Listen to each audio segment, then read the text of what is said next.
It's a sad day. Ripley passed about 3 o'clock this afternoon.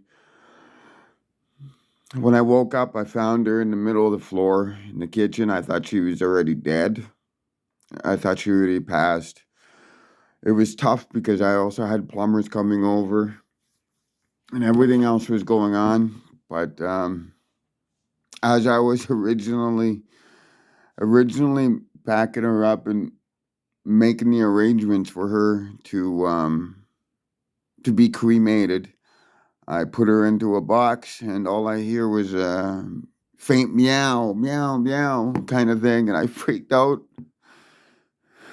I didn't know if I was hearing things or, hallucinating or just wishing.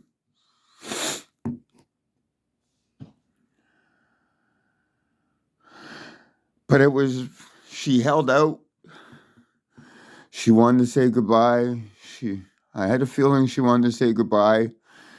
She wanted to hang around one more time, play some games, know that I'm all right.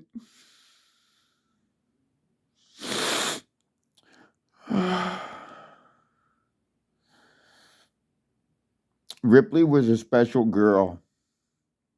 I found her under my porch, half dead. She taught me a lot of things.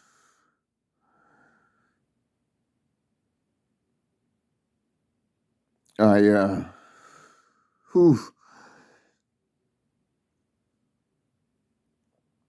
uh, it took me 4 to 6 months to heal her up because she had dislocated hips and frostbitten ears. I didn't think she was gonna survive.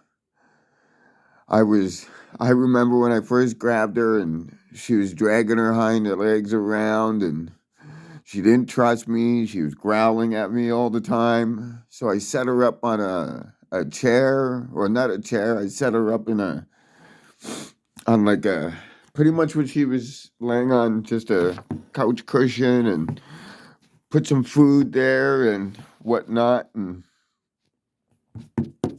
this was just after we did broke too. So I was only living into a small little bachelor shithole.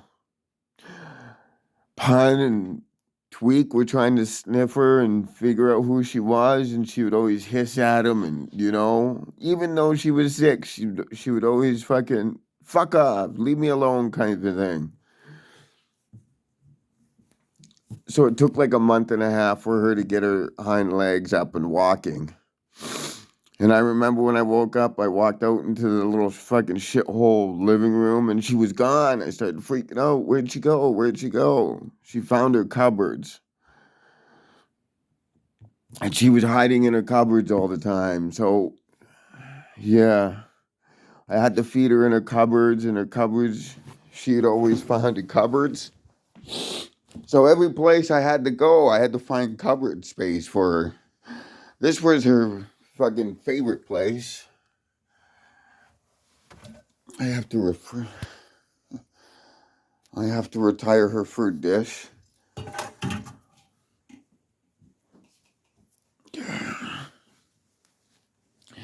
And then my last place that I got evicted out of because of Park Haven townhouses. That was the place, the racist fucking townhouse fuckers. Park Haven townhouses. Those racist fucks. Anyways, when I moved into that place, there was like a kitchen hutch kind of thing, bottom of drawers. So she took over that, but then when I pushed it in front of the window, I had her put it in a box. She fucking boxed, and she never left that box. So that's why I thought when she goes, I packed her up in a box because she's always, every box I had about that size, the exact same size. She took over as like a. That's why I have this. That's why I have the pillow, because it always fits this box. So every time I got a box, she would always take it over, so I packed her up in a box so she could feel safe.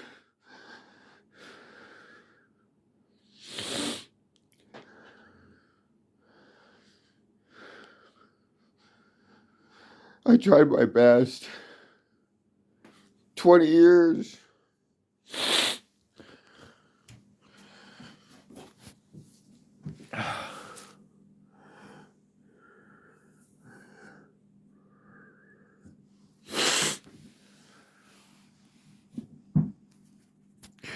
So once again, this is my Ripley eulogy. She was a great cat. Diminutive, fragile, but yet tough. She earned her name Ripley. When I got her, I wanted to give her a tough name so she could,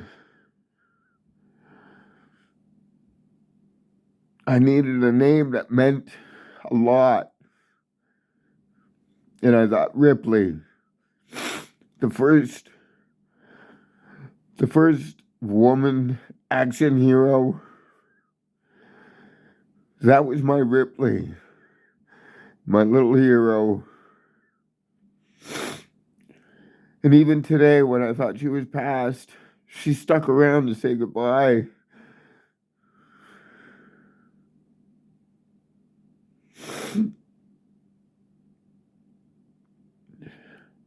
I just want to make her proud. I don't even care what the cost this time to me is. Last time, Tweet costed me about $350 to get him buried and cremated. I don't care about the money now. I'll get the money.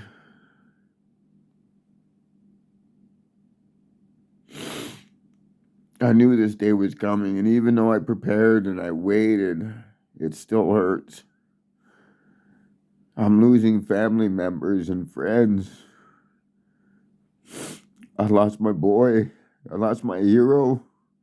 Now I just got my old man and my princess girl.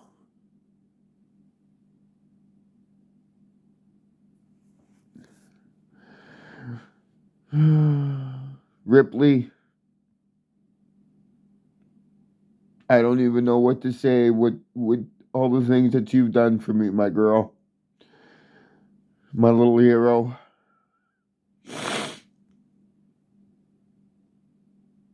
You taught me another inner strength that I never knew about.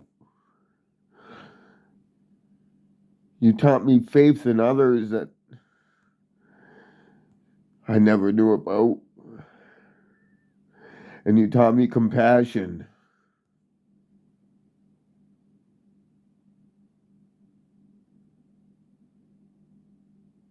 Amen.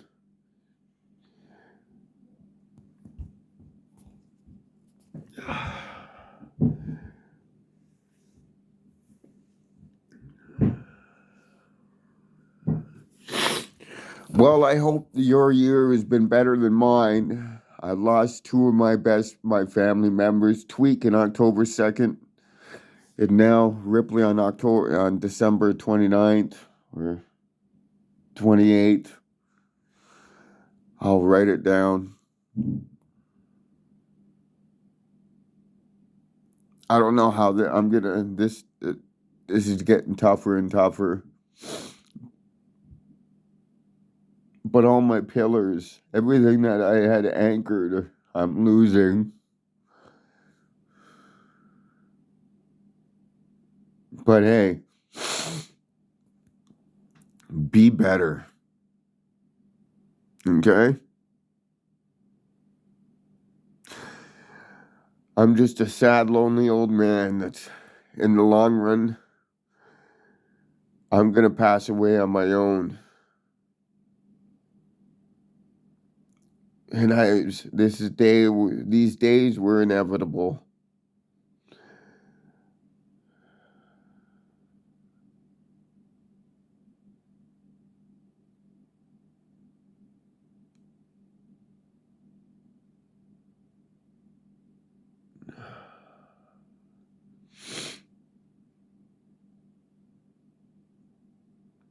I still have to come up with another $300 for Punisher's funeral arrangements to get ahead of schedule. And I still got to come up with, well, when Ripley passed today, I was able to buy her urn, but it's not coming until January 10th from Amazon.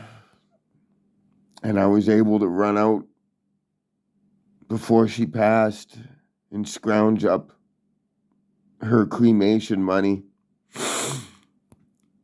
It's all together $290. I saved $60.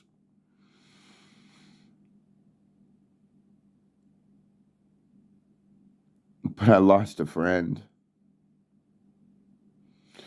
She was a great friend. She was my little hero. When it was filmed, when this channel opened up, it was when the EPS falsely threatened me for animal abuse, and they came and stole all my animals, and they took them from me, and I got out of jail. I was depressed. I wasn't knowing how I was going to handle coming home to an empty home without my friends and family.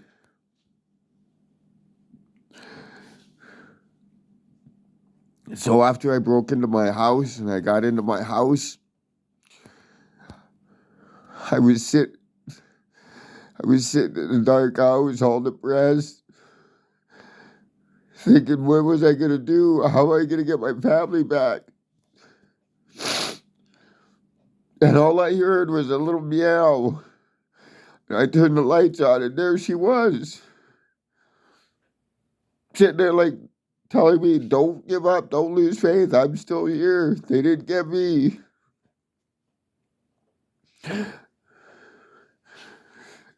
That dark time, that really bad time, she was always there for me. I couldn't, I'd go to bed, she was there. And it was funny because after I healed her up, and it took 4 months to heal her up, and then another 6 months for her to trust me. But when she did trust me, she went balls deep, man. It was soon after I took over that the building manager of that same shithole house that was filmed, where I had to kick people out because the landlord was just a slumlord, and he wasn't going to he was lying to me to lie to the tenants so he can keep getting money.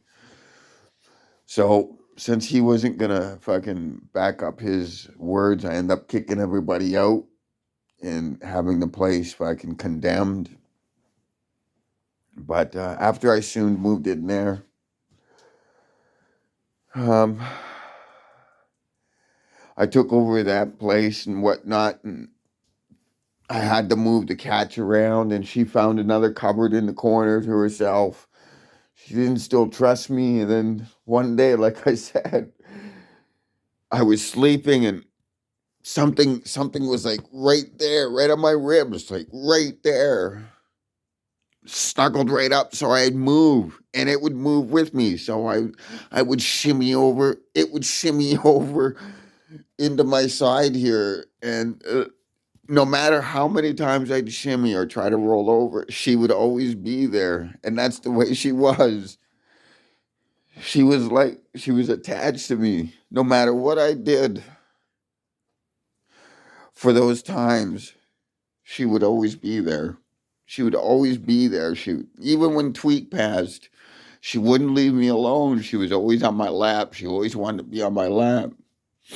And I felt bad when she was passing because she smelt real bad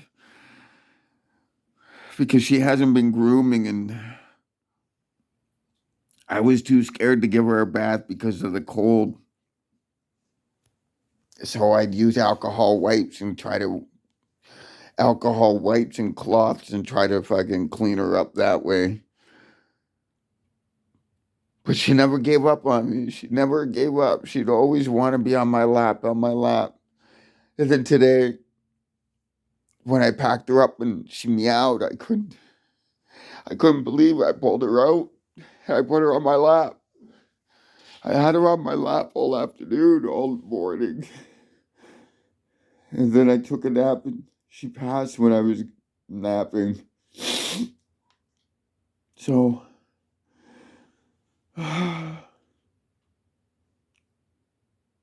she got what she wanted. She got her last lap time. She got to say goodbye. She got to make sure I was okay. I got to say goodbye to her. I got to do this eulogy.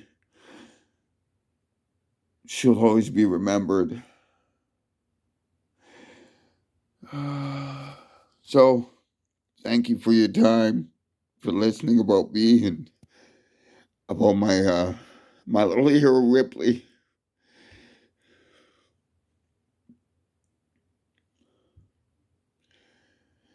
May she be blessed, and may my ancestors take care of her and show her the journey and show her the path.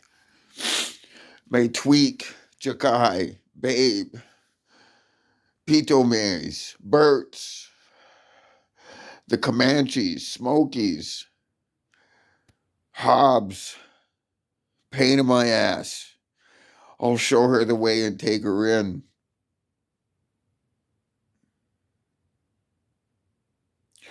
And when I pass, I hope she's there for me.